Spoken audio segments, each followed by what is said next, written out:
Welcome back to New Amsterdam Radio, the podcast for creatives, thinkers, and doers. It is I, the mayor, Flobo Boys, in the mayor's office with someone who's been doing the dang thing from early. I've heard the stories, the legend of Sock Monkey Mike, and having him on the show has been a pleasure. Mike Wexler, how you going? Flobo, first and foremost, thank you for that beautiful introduction. Thank you for being a legendary guy. Wow. I mean, I gotta put it out there to the world. I mean, like Flobo has been putting in the work. I appreciate him taking the time for having me on the show, and I'm really excited to be a part of the Flobo universe. Oh man, well, welcome, man. It's kind of crazy over here. We buy lots of wings. That's it's dope. Let's get the most important question out the way. You went to a Beach Boys concert recently. How was that like? Oh man, that was, and I'm gonna sound horrible for my generation of kids. That was honestly a great concert. I mean, yes, it was an hour long because and I understand too, they can't go like 2-3 hours. Right. But at the same time, it is awesome to hear all the hits that I've been loving from the Beach Boys, from Good Vibrations to Surfing USA to even some of the littler songs that were like special to me, like Come Go With Me. Another one I'm trying to think, In My Room was another one. There's so many. We could go on and on about this podcast, but no, it was just awesome to see them, seeing I believe 2-3 original members from the Beach Boys, and just seeing the crew that they had with them. It was awesome. Just to put it short, it was awesome. Where was that at? It was at Agua Caliente I'm Casino. sorry, where was it? Resort. I was poor English. Where was it? No, it was in Rancho Mirage, California. Rancho, somewhere in LA. Somewhere. Okay. I like it. Yeah. Well, it's kind of funny for me because, like, in preparation for this interview, I was like, "Oh man, my favorite Beach Boys song." I realized it wasn't even a Beach Boys song; it was from Jan and Dean. I was like, "Oh, whoops, that's awkward." Surfing USA is a classic, though, for sure. But yeah, let's get into it, man. My friend Mike, you do a lot in the wrestling space, but it's not just that. You are, I would say, a presenter slash host slash live personality. A question I ask a lot of my guests on the show is: if you're at a party and someone goes, "Hey, kid, what do you do?"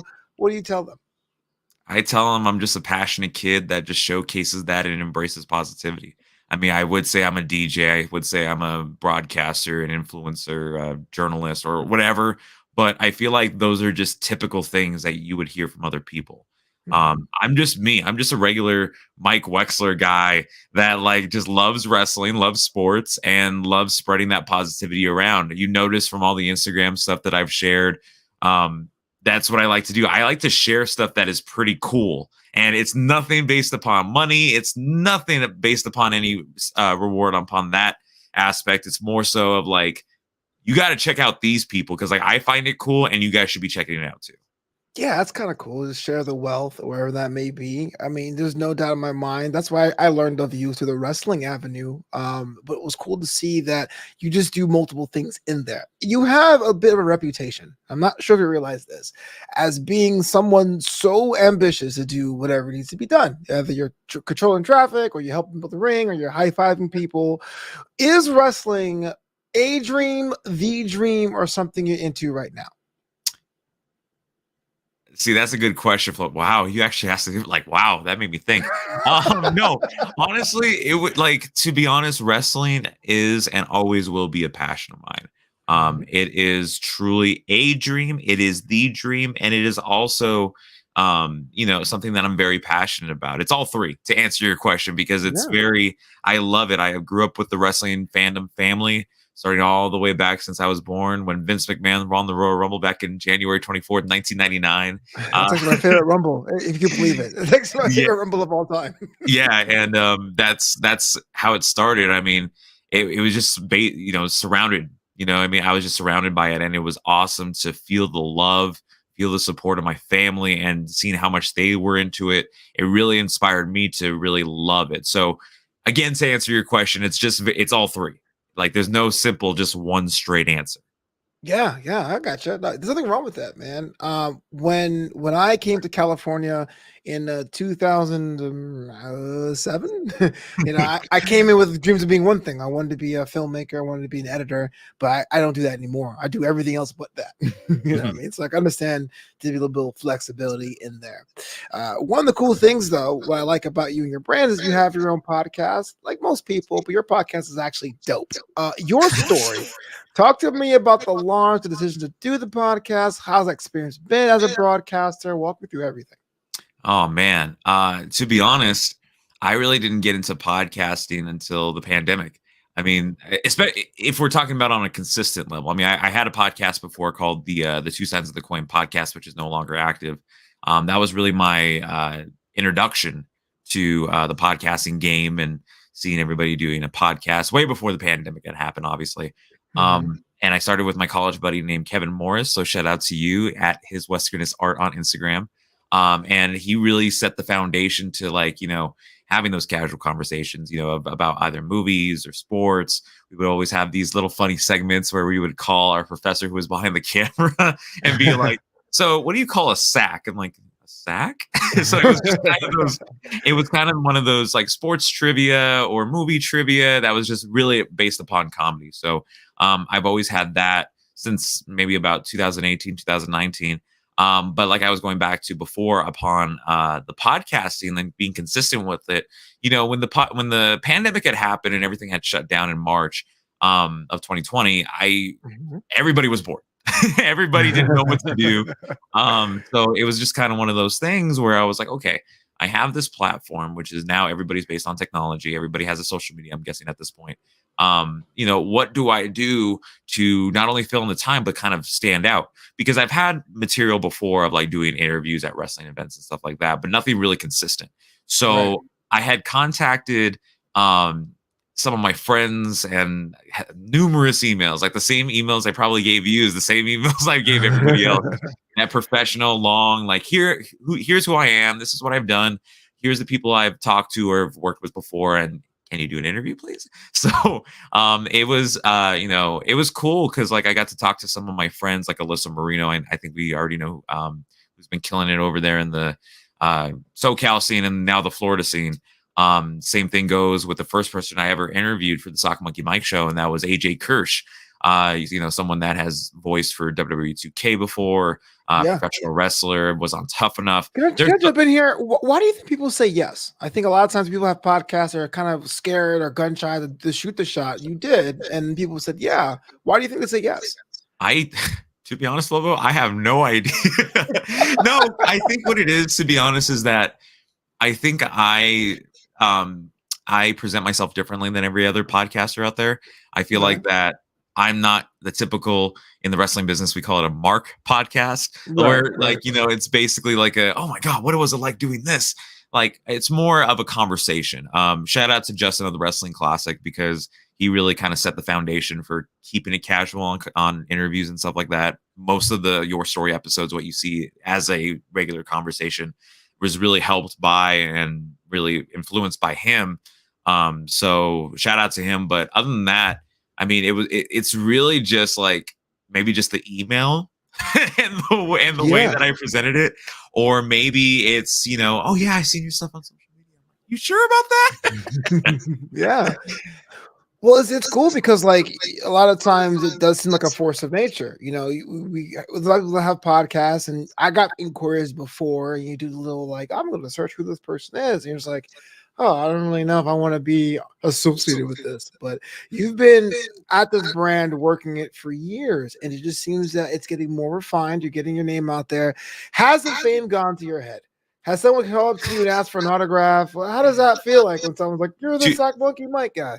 To be honest, Flobo, I don't feel famous at all. Like, I honestly, like, we're talking right now, and I know a lot of people are like, Sock Monkey Mike or Mike Wexler. But, like, I honestly don't feel like that at all. I feel like a simple, average college kid that's just passionate about what he does. I don't think of myself of having fame or big fortune. I always just try to humble myself and just say, I'm thankful for everybody. I'm thankful for people like Flobo that's been supporting since day one.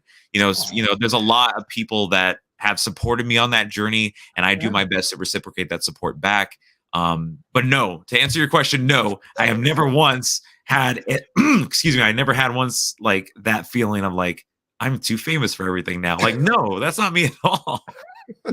What do you do to keep your show or even your brand fresh? There's a lot of people out there doing what you do. You stick out at first when you're in brand new. Novelty has to wear off at some point. What do you do to keep yourself ahead of the game? Oh man, that's a good question because I've taken break from podcasting here and there.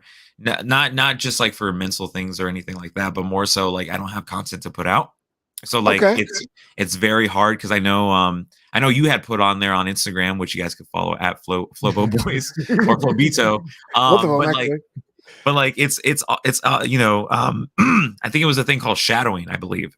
So like having that kind of gap and not really telling your viewers like, okay, we're gonna have a break Oh, the because pod there were fade. Yeah. Yeah.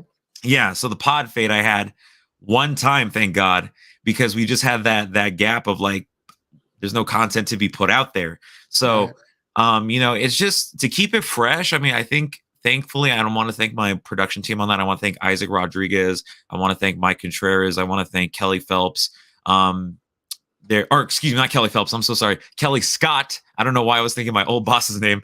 But no, no, no, no. But just to kind of reiterate, it's just keeping it consistent. I try to do at least once a week, every Friday at 9 a.m. PST. You can watch a new episode of Your Story and also listening to it on Apple Podcasts, Spotify, or whatever. But like for example, as of this recording was yesterday on Monday. Just kind of making it like special occasions like that where you had a big guest and it's kind of like you kind of put it out now so then you can let the people know. Um, Right. Right. so it's really, I think it's just the luck of the chance because like sometimes you can be as consistent as you can, but still not get the results you're looking for. I know a lot of friends that put out podcasts once a month, twice a month. So it really is just one is the luck of the trade, and two is the way you promote it. I promote everything like as consistently as I can because I feel like, and I don't know how you feel about this, Flobo, but I feel like that the impression rate is more lower in terms of the human attention span than it was probably 3-4 years ago. Mhm. Because like now, and I this is coming from the ad class perspective. So shout out to my shout out to my professor over at Cal State San Bernardino, Larry High, for teaching Go me the Coyotes. strategy. But it's one of those things where like a lot of people like to skip through stories, scroll, and do all that. So you have to create material that really stands out. So whether that's through a thumbnail, whether that's through Instagram stories, which I use an app called Mojo. So for the magic people out there, they're like, how does he do his stories? Mojo Instagram story editor, most likely great for everything. So it's just use that, the way that you promote yourself, I think that really just makes it stand out and makes the people think like this guy's putting in the work. We could see that. So let's watch at least a minute, 2 minutes, or even the full thing. You know what I mean? So Yeah. that's how I feel like that makes me, makes the content really fresh. And even if it's I have to take that break, it's still people go back to stuff nowadays. So it's Sure. like people could go back and watch those my first ever episode of Your Story or my first ever episode of the Sock Monkey Mike show. So like it's crazy. It's absolutely crazy how times have changed. Yeah, and it still continues to evolve us, but you got the evolution of Mike. You're also doing IRL sports, traditional sports. You see a little bit of the MC side of thing. What is that like? Wrestling fans, I think, I know there's big events, but I feel fans get together on Twitter. We have the little cabals or little groups, but IRL sports are just like a whole different experience, I feel. Oh yeah, I mean, I'm the public address announcer for the Cal State San Bernardino athletics, so I get to see a lot of behind the scenes stuff. We have a great team over at Cal State San Bernardino. Everybody is friendly. Everybody is treated as a team, and so whether you're in game operations, video production, which I'm in as a kind of an on air talent, and it's just a friendly environment. So seeing behind the scenes stuff. We hosted an NCAA tournament, I believe, a couple of months ago, like in November, December, for volleyball, and that was an NCAA tournament. That's like the world is watching when it comes to tournaments like that. So seeing the behind the scenes stuff of setting up and to seeing all these teams come from all over the country to be in this relatively small university. is really awesome, and getting to meet the players and the coaches and the staff, um, and to really hear and tell their stories out there is truly mind-boggling. It's like a little mini WrestleMania moment. It's like, Yeah, oh my yeah. god, it's happening. Wow, that's pretty cool. It's sometimes I kind of wish I had took that path a little more. I was like a fan of the idea, but I was very heavy growing up, so I wanted to be an athlete. So I was always like, when I get fit, I'm gonna go out there, be in the field. But like, had I had like a future me come back and said, "Hey, bro, you love microphone stuff.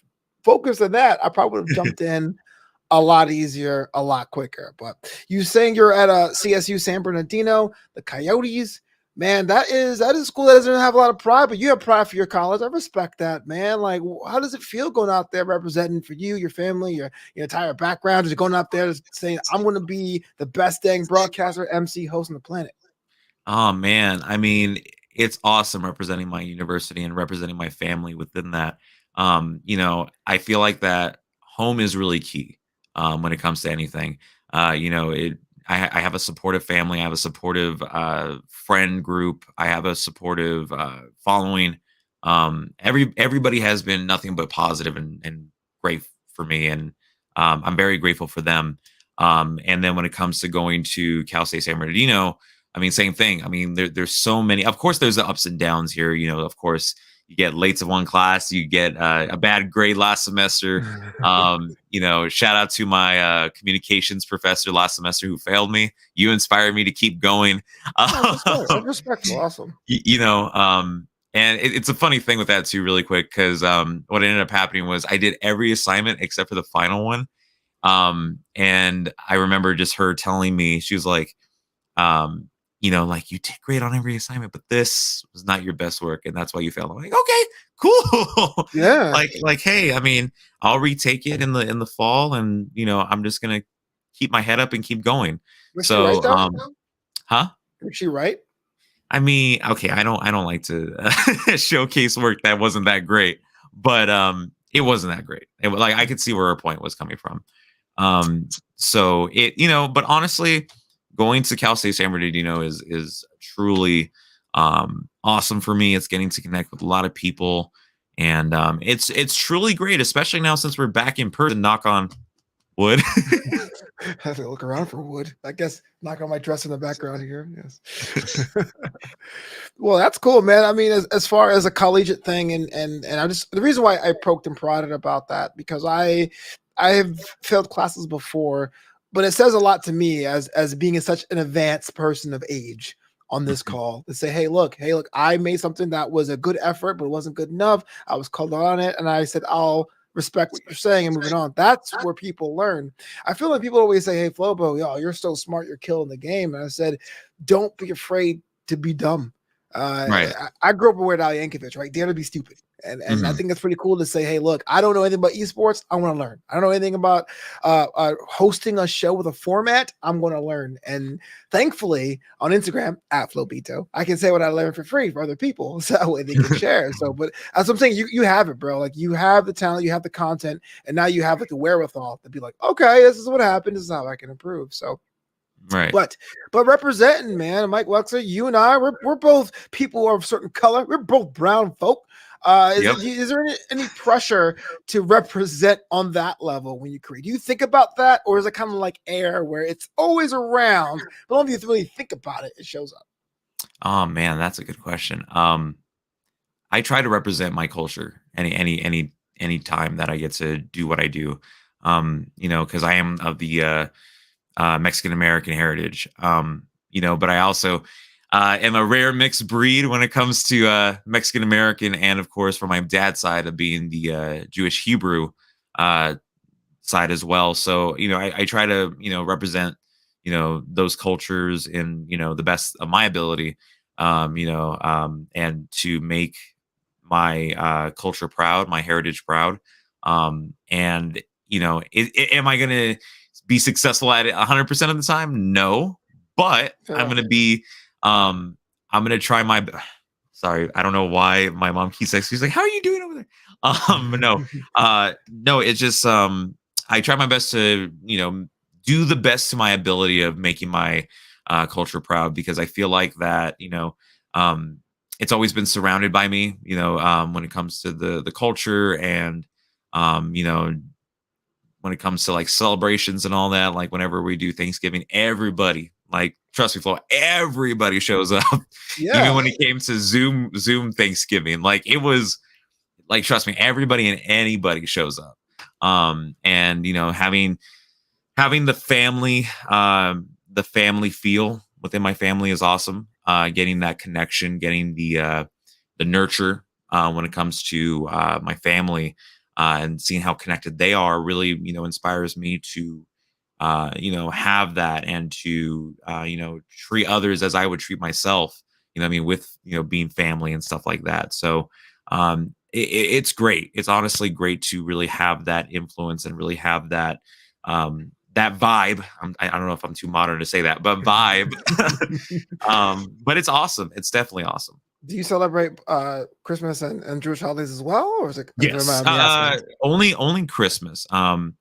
Because I don't celebrate the other holidays. But Christmas, the best time of the year, when you get up early and you're like, okay, what did I like? How are they going to react to what I got my mom and my aunt and my grandma? Yeah. So This is actually my next question. I was perusing the Instagram, and well, your mom had a birthday around the Christmas holiday season, and you got her a purse from Michael Kors. My man, look, I always say in my family, I had the burden of being the good gift giver, but I could tell by your mom's face she was surprised. Let me ask you this, there, Mike: how much did you antagonize over yourself? Like, oh my gosh, am I going to hit this right? Am I going to be the best gift giver this summer? Is there competition in the household? Is it all love? What's going on during birthdays and holidays? you know what, Flobo? You don't know how many times I have to tell myself, like, is she gonna like this? Is she gonna like? Is this too much? Like, I have so much. I don't know if it's anxiety or if it's like just kind of like telling myself, like, oh my god, like, is she gonna like this?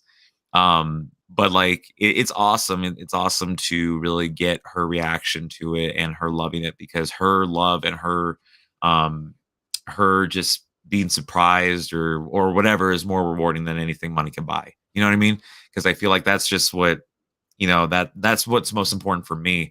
It's actually funny with that, because I had saved a bunch of money. And see, what's funny is that her birthday, my mom's birthday, is on the 28th, Mm-hmm. and Christmas is on 25th, or the 25th or the 26th. Um, 25th. and the 25th. So it's like literally there's that, which I spent a lot of money on. And then literally 3 days after, it's like, oh my God, it's her birthday. Yeah. So it was kind of hard to really strategize the gifting purposes. Cause like for Christmas, I think I got them, oh my God, I don't remember, but it was something big. And then I was like, well, I don't know. I was going to give her like maybe some cash, or maybe, but I'm like, you know what? I'm going to go to Michael Kors. I'm gonna go get her a purse. And then literally I had talked to one of the workers. She's like, or no, excuse me. Like, hey, like, what are you looking for? I'm like, I have no idea. Like, I don't know what to buy. I don't Yeah. know what's new. And then he literally pointed me to that purse, and I'm like, how much is it? Right. So, and then he told me the price, and I'm like, okay, this is pretty affordable. That's before what I knew about the taxes. And then afterwards, Right. I got it, and it was a huge surprise. I actually bought it the same day of her birthday party, so she didn't know about it. And so we had celebrated. I surprised her with that, and she was, that's what the world famous Instagram picture is of me just going like this. I my heart was warm for two reasons. One, you love your mama. Hey. But two, we have a very similar story when it comes to that. So my mom's birthday is in April. It's April 2nd. And in 2017, she had retired from her just retired. I mean, she's a nurse practitioner. She's an RN person, QA, and she wanted to go to Graceland on her retirement party. But that was like the third week of April. So besides buying the tickets and the hotel rooms for her birthday, when we got to Memphis, this is where Graceland is, there's across the state line is a town called Southaven, Mississippi. That's where all the Mhm. shopping is. And I remember taking my mom to a Michael Kors store and being like, pick something, one thing, but pick something. And it's the same thing, bro. It's like, here's somebody that's giving you so much, and you're like, I want to do whatever I can, but you're like, I don't want to mess this up. I don't want to go super broke. So I saw that picture and I was like, Yo, Mike's a good dude, man. That's what's up. Yeah, I mean, I always, like I said, I always find anybody else's happiness my happiness as well, especially if it's someone that's close to me. And it's not a gimmick just for everybody out there. It's not a persona. It's like legit who I am, and it's awesome to really see, her happiness. And although she has done above and beyond things for me throughout my life, it is just awesome to really repay that, or just kind of reciprocate that in the best of my ability as well. Sheesh, bro. You are killing the game, and it's only going to get up from there. If you're listening to This is New Amsterdam Radio with the Mike Wexler. Now, question I have before we get out of here, Mike. People like to listen to the show with their in their little or their big day job, thinking about jumping off and doing something creative, or they're kind of juggling the creative aspect with their real life. If you have any advice, any mistakes you've made that you can say, don't do this, here's a pro tip, what would you say to them? Ooh, I will say this, because there's a lot of people that have said this before.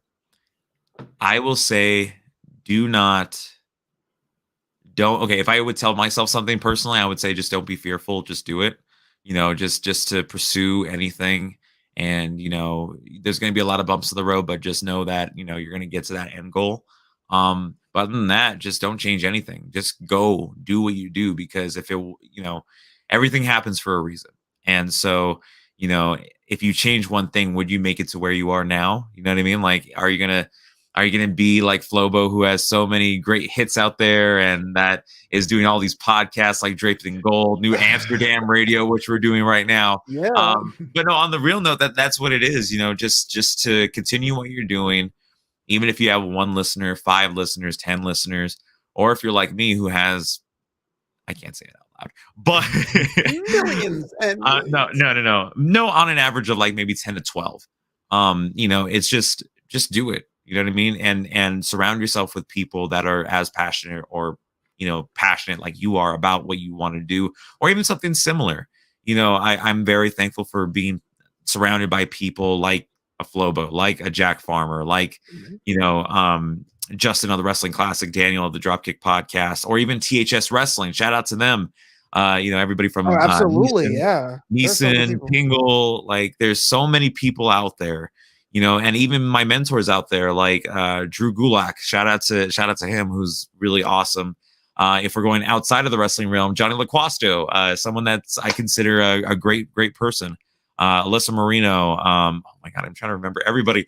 But the point is, just shout out to everybody there, because if it wasn't for you guys, if it wasn't for my family, if it wasn't for my friends, if it wasn't for just the positive environment I've been surrounded by, I wouldn't be here today. And it's awesome to really get to embrace that positivity, embrace that passion, and to showcase all these other passions on Instagram, Twitter, or whatever, because it's something that I think we all should need and should get nowadays, is to spread that positivity. I mean, we live in fearful times, but it's just awesome where we could replace that fear with something that you love and something that's very positive. So that's my message. I'm sorry if it's very long and very like, shut up, make them shut up. But that's my message. Hey, that's the reason why we call it New Amsterdam Radio. It's a podcast, a city for creatives. Everyone here has to be grown through the community. Mike Wexler at Sock Monkey Mike on that social media. Don't forget youtube.com/Mike Wexler. Doing big things. Get on the ground floor now. Thanks for being on the show, buddy. Thank you, Flobo. It's honored, an honor to be on there. And for those who are listening, you could actually listen to Flobo on the Your Story podcast, which we already recorded an episode. It was a great conversation that hopefully by the time of this recording should have been out by now. Yes, it should be. But no, go listen to it. We had a great conversation. And hopefully maybe we could do a round 2 in person. Crossing fingers.